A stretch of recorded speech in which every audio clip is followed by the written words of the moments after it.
Hi hi hi hello friends. ஐயோ ஆரம்பிச்சுட்டான்டா. இவன் இம்சை இனிமே தாங்க முடியாதப்பா. இன்றைக்கி வீடியோவில் இப்படி இருந்த நேந்தாரா இந்த மாதிரி ஆகிறதுக்கு என்னெல்லாம் டிப்ஸ் யூஸ் பண்ணாங்க அப்படிங்கிறத அவங்கக்கிட்ட கேட்டு தெரிஞ்சு வச்சுருக்கேன். அதை உங்ககிட்ட சொல்கிறேன். வாங்க வீடியோக்குள்ளே போகலாம். வீடியோக்குள்ளே போகிறதுக்கு முன்னாடி மறக்காமல் சப்ஸ்கிரைப் பண்ணிடுங்க. அது மட்டும் இல்லாமல் இந்த வீடியோவுக்கு கோடிக்கணக்கில் லைக் மற்றும் கமெண்ட் கிடைக்கணும்னு ஆசைப்பட்றேன். ஸோ அந்த ஆசை நிறைவேற்றுங்க. இது வல்லவா லட்சியம். 700 மில்லி பாலில் 7 சொட்டு எலுமிச்சை சாறு கலந்து 7 நாட்கள் காலையில் முகத்தில் அப்ளை பண்ணி 7 நிமிடம் கழித்து அதை ஃபேஸில் இருந்து எடுத்துட்டீங்கன்னா 7வது நாளில் எமிஜெக்ஷன் மாதிரி ஆயிடுவீங்க. இதுக்கு மேல தாங்க முடியாது குருநாதா. நெக்ஸ்ட் என்னென்னா உருளைக்கிழங்கு. ஊட்டியில் உற்பத்தி பண்ண உருளைக்கிழங்கை உரலில் வச்சு உடைச்சி அந்த உரலில் உங்கள் உடம்பை வச்சு உரசினீங்க அப்படின்னா உளுத்து போன கட்டை மாதிரி இருக்கிற நீங்கள் உலக அழகியாக மாறிடுவீங்க. என்ன புரிஞ்சிருச்சா? இல்ல நானே புரியாம குழம்பிட்டு இருக்கேன். உனக்கு புரிஞ்சிருச்சா?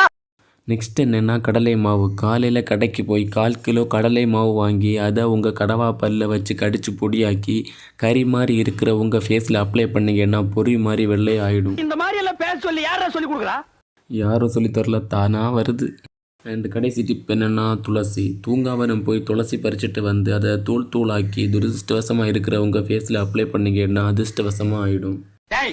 வாய் திறந்த உள்ள கை விட்டு நாக்க பிடிங்க வெளியே எழுதிடும்டா. ஓகே ஃப்ரெண்ட்ஸ், எப்படியும் கடைசி வரை பார்த்துருக்க மாட்டீங்க. ஒருவேளை பார்த்துருந்தீங்க அப்படின்னா மறக்காமல் சப்ஸ்கிரைப் பண்ணுங்கள். அப்படியே டிஸ்கிரிப்ஷனில் ப்ளேலிஸ்ட் லிங்க் இருக்குது, அதையும் செக் பண்ணி பாருங்கள்.